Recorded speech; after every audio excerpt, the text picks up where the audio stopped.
Darius Wellington had dressed casually that morning on purpose. He didn't want anyone to recognize him or give him special treatment. But when the security guard said, "This place isn't for someone like you," it forced him to reveal his identity. And at that moment, everyone in the building froze.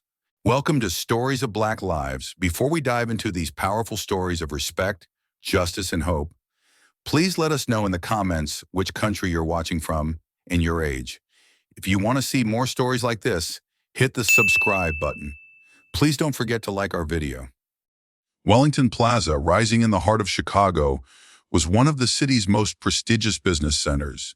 The lobby of the 52-story glass and steel giant filled with suit-clad people every morning. But that Tuesday morning would be different, because 23-year-old Darius Wellington stood in front of the building, looking up. Darius wasn't wearing an expensive suit. He had on a simple gray hoodie, a Northwestern University t-shirt, jeans, and white sneakers. He looked no different from any university student.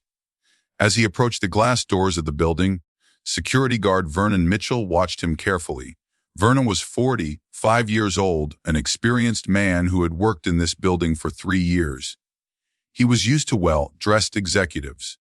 But Darius was different, appearing suspicious in Vernon's eyes. "Hold on a minute, young man." Vernon raised his hand, stopping Darius. "Do you have business in this building?" "Yes, I have a meeting on the upper floors." Darius replied politely. Vernon looked at him suspiciously. "Who are you meeting with?" "Do you have an invitation card?" "I'll be meeting with Wellington Plaza's upper management." "I don't have an invitation card, but—" "Upper management, huh?" Vernon laughed sarcastically. "I've been working in this building for 3 years. I know everyone in upper management. I've never seen you before. People who come here dressed like this usually cause trouble." Darius tried to control his discomfort. "Maybe you're seeing me for the first time. But I do have business here." Vernon's voice hardened. "If you really had business here, you would dress appropriately. This building is where serious business gets done. This place isn't for someone like you." This last sentence was the drop that broke Darius's patience. "What do you mean by someone like me?" "What I mean is clear. This building isn't for ordinary people. The people who work here are university graduates, most with advanced degrees. You couldn't possibly have business here." Darius took a deep breath. What he pulled from his pocket would shock both Vernon and everyone in the lobby. "I don't want to argue with you, Mr. Mitchell." Darius spoke calmly but firmly. "But if you want to know my identity, here you go." He pulled out a leather wallet from his pocket and handed Vernon a business card. Vernon's eyes widened as he read the card. Darius Wellington, founder and CEO, Wellington Construction and Real Estate Holding. Vernon's face went pale. A gradual silence fell over the lobby.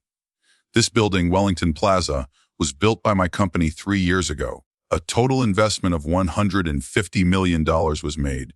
The building is named after my surname," Darius continued calmly. Vernon's hands began to tremble. I didn't know." "Of course you didn't know, because you judged me by my appearance. If I had been wearing a $3,000 suit, these questions would never have been asked." At this point, Patricia Chen, the company's human resources director, came down to the lobby. "Mr. Wellington, is there a problem here?" "A small misunderstanding, Patricia." Mr. Mitchell was doing his job. Patricia gave Vernon a stern look. Vernon was sure this would cost him his job. "Mr. Wellington." Patricia spoke apologetically. "I'll take immediate action." Darius raised his hand. "Wait, Patricia. I want to speak with Mr. Mitchell first." He turned to Vernon. "How long have you been working in this job?" 3 years, sir. I really need this job. My wife is sick. I have 2 children. Please, calm down. You won't lose your job, but I have one condition." Vernon looked hopefully. "I'll do anything, sir? From now on, don't approach anyone who comes to the lobby with prejudice based on their appearance. Every person deserves respect. Do you understand?" "Yes, sir. I completely understand. I will never make this mistake again." "Good. Next week we'll organize a seminar for all security personnel, unbiased security and human rights. You'll attend too." Vernon felt relieved. "Of course I'll attend, thank you." Thank you so much for giving me this opportunity. An elderly woman approached Darius. Young man, what you did was beautiful. I wish more people would act like you. Darius thanked her politely. This is just doing what's right. We all make mistakes. What's important is learning from these mistakes. Friends, Darius spoke loudly. Today we all witnessed something. This wasn't just a misunderstanding. This was an example of a problem widespread in society. We have all, at some point in our lives, been judged by our appearance. What's important is how we resolve these situations, how we turn them into learning opportunities. Vernon approached Darius. Mr. Wellington, could we have coffee tomorrow at noon? I'd like to talk with you more. Of course, Mr. Mitchell, I'd be delighted. The next day at noon, they met at a small cafe in the city center. Vernon had arrived on time and was waiting at the table. Thank you for coming. Vernon stood up. Please, Vernon, just call me Darius. We're talking as two human beings. After ordering their coffee, Vernon began to speak. Darius, I couldn't sleep last night. I kept thinking, how many people have I wronged before? Having these thoughts shows that you've changed, Vernon. I want to ask you some things. You became the owner of such a big company at such a young age. Haven't you ever encountered situations like this? Darius smiled. Many times. Let me tell you a story. When I was 18, I experienced the same things at my first job. I was working as a laborer at a construction company then. Young, black, inexperienced. The site foreman would constantly tell me, you can't do this job. The other workers didn't want to talk to me. They left me alone. What did you do? I was patient. I worked hard. I came early every day, left late. I volunteered for the toughest jobs. I didn't harbor anger toward anyone. 6 months later, there was an accident at the site. A big crane was falling. While everyone was running away, I ran and held the ropes, stabilizing the crane. I saved 2 workers' lives. That day, everyone started seeing me differently. Vernon was impressed. So you also fought against prejudice? Of course. And those experiences taught me a lot. Most importantly, they taught me that people can change. You've changed too, Vernon. Now I have a question for you. What do you want to do after this experience? Vernon thought. Actually, I want to help others. I could talk to the other security colleagues in the building. Great idea! But beyond that, what other talents do you have? Actually, when I was young, I used to give training in the military. I taught new soldiers discipline and teamwork. I loved it very much. Darius's face lit up. That's it! Vernon, you're a natural trainer. I was thinking of opening a new position in our company, security training coordinator, to train all our security personnel, teach them proper behavior. Can you do this job? Vernon's mouth fell open. Are you offering me a promotion? Not just a promotion, Vernon. I'm offering you the opportunity to develop yourself and teach others. But I only graduated high school. I don't have a university diploma. Vernon, diploma is important. But experience, character, and willingness to learn are more important. You have all 3. We can support you as a company regarding the diploma shortage. Our company has an education program. You can attend university classes in the evening hours. The company will cover the expenses. Tears flowed from Vernon's eyes. Do I deserve this? Just yesterday I treated you so badly. Vernon, we don't need to be perfect to deserve something. We just need to be open to learning. You've shown that. I accept. Vernon replied decisively. I will make good use of this opportunity. Their conversation lasted 2 hours. Vernon learned many things from Darius, not just about work but about life. A week later, a big change had begun at Wellington Plaza. The training program Vernon suggested was implemented. All security personnel took the NBS Security and Human Relations Seminar. Vernon was no longer just a security guard waiting in the lobby. He was teaching new personnel in the company's training center. He was also attending university classes in the evenings. 3 months later, the building's atmosphere had completely changed. Security guards treated everyone with respect, not judging anyone by their appearance. One day, Darius went to listen to Vernon's class. Vern was telling the new security guards, friends, I want to tell you about my own mistake. A few months ago, a casually dressed young man came to this building. I saw him as suspicious. I told him this place isn't for someone like you.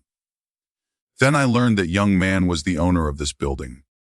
That day, I learned the biggest lesson of my life. Judging people by their appearance is the biggest mistake. Vernon noticed Darius and smiled. And that day, our boss, who didn't fire me but treated me with patience, is here. Mr. Darius Wellington. Everyone in the class looked at Darius respectfully and applauded.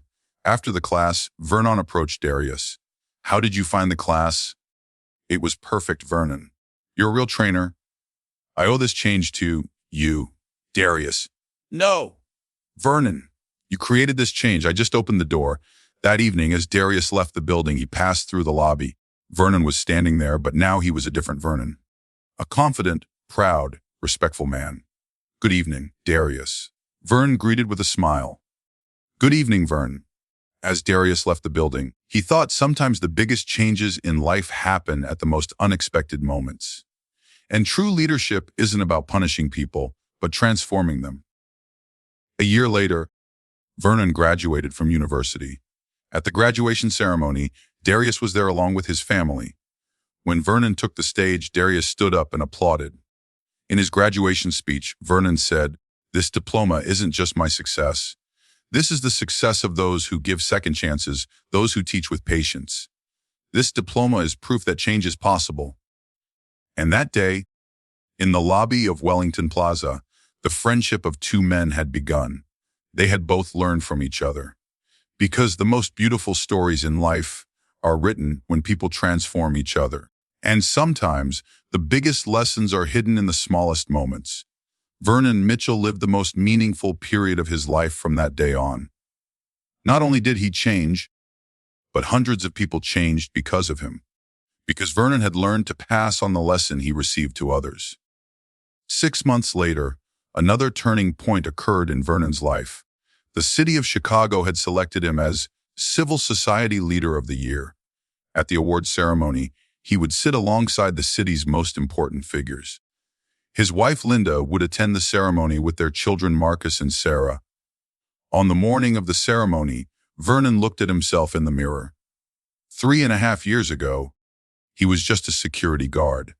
Now he was recognized as one of the city's leading figures. But the most important change was the confident and peaceful facial expression he saw in the mirror. "Are you ready, my hero?" Linda approached from behind and adjusted his tie.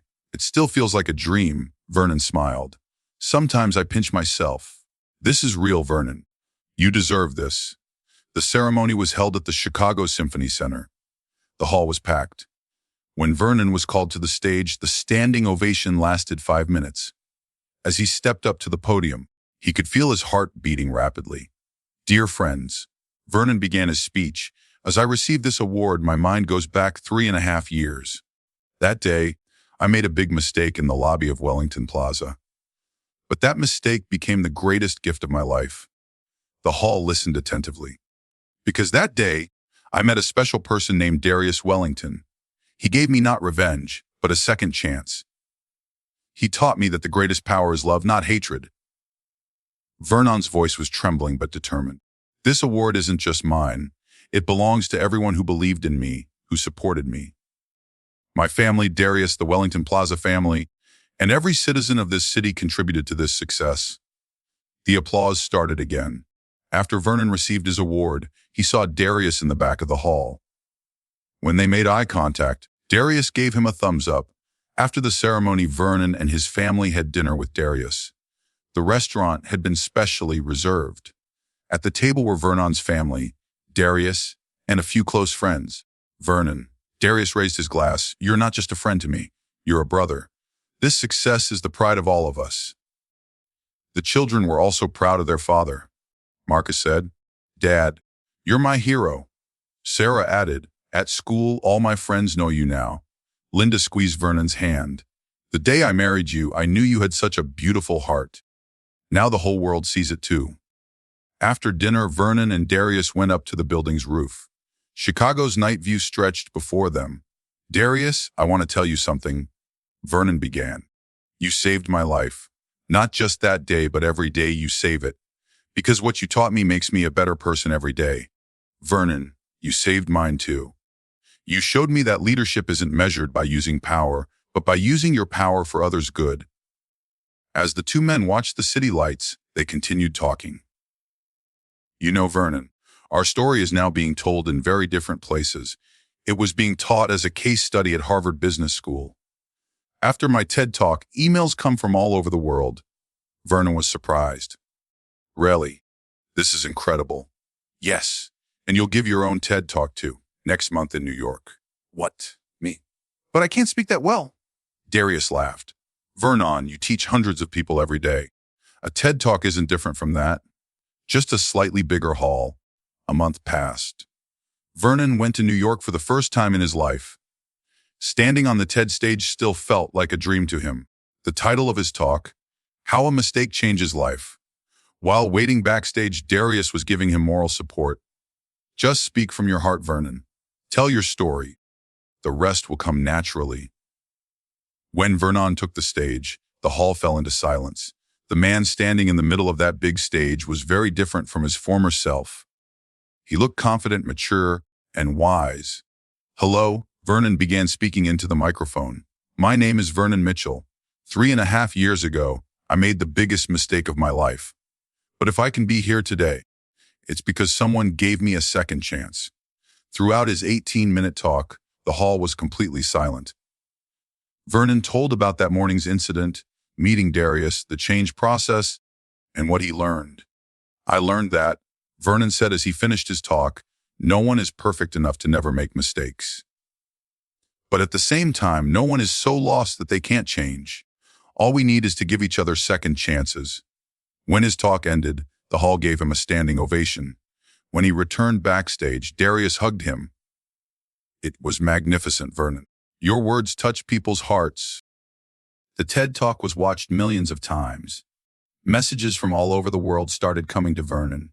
People were sharing their own stories and asking for his advice. One day, while Vernon was sitting in his office, his assistant Jennifer came in. Mr. Mitchell, you have a very important phone call. They're calling from the White House. Vernon answered the phone in amazement. The caller was the president's special advisor. The president was inviting Vernon to Washington. They wanted to get his views on national unity and social harmony. Is this real? Vernon asked himself after hanging up the phone. Darius entered the room. What happened? Your face looks very strange.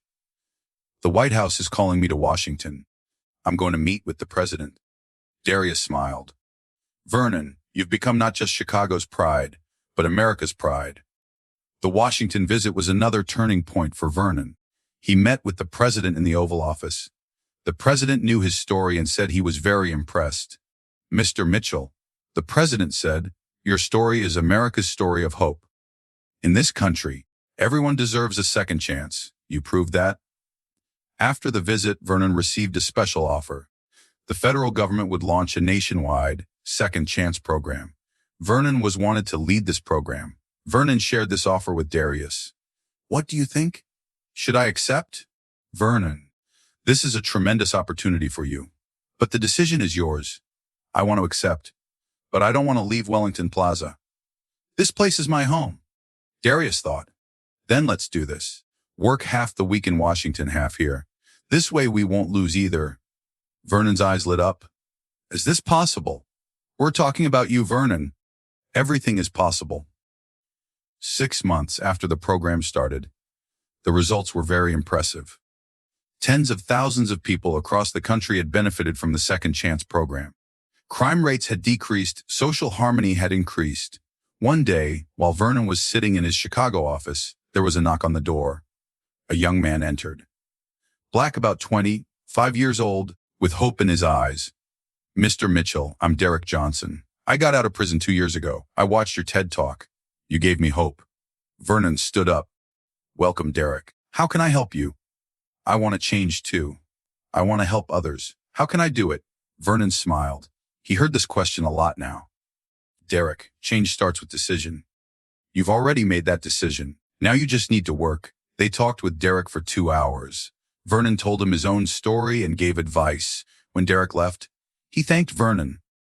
Mr. Mitchell, you didn't just give me advice. You taught me to believe in myself. That evening, going home, Vernon was thinking about this conversation. Derek reminded him of his old self. The same uncertainty, the same worries, but the same hope. At home, he told his family about his conversation with Derek. Linda said, "You're a very different person now, Vernon. You used to think only about yourself. Now you think about the whole world." Marcus looked at his father. "Dad, I want to be like you when I grow up too." "How so, son?" "I want to help people. I want to give them hope." Vernon's eyes filled with tears. His greatest success was having taught his children the right values. Late at night, while Vernon was sitting in his garden, his phone rang. The caller was Darius. "Vernon, I have good news for you. The Nobel Peace Prize Committee wants to nominate you." Vernon almost dropped the phone. "What? Are you joking?" "It's not a joke. You're being nominated for your work in social peace and harmony." "Darius, I don't deserve this. I'm just—" "Vernon, stop. You deserve this more than enough. You've touched millions of people's lives." That night, Vernon couldn't sleep.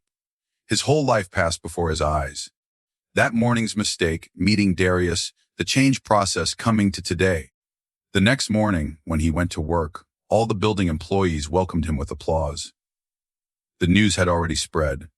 Vernon once again felt how valuable this big family was. Darius had a special meeting with Vernon. "Vernon, now you're not just our Vernon, but the world's Vernon. This is a big responsibility." "I know, Darius, and I'm ready to carry this responsibility, because you taught me how to carry it." The two men looked at each other. The bond between them had long surpassed just the boss-employee relationship. They were true friends, brothers. "Vernon," Darius said his last words, "that morning I thought I made a big decision by not just firing you. But now I understand that the real big decision was yours. The moment you decided to change." Vernon nodded. "We both made big decisions, Darius. And these decisions changed not just our lives, but thousands of people's lives. Never judge anyone at first sight, because the person in front of you might be someone who will change your life, or you might be the person who will change their life. Every person has a story, every person has value. And sometimes, all it takes to see that value is a little patience."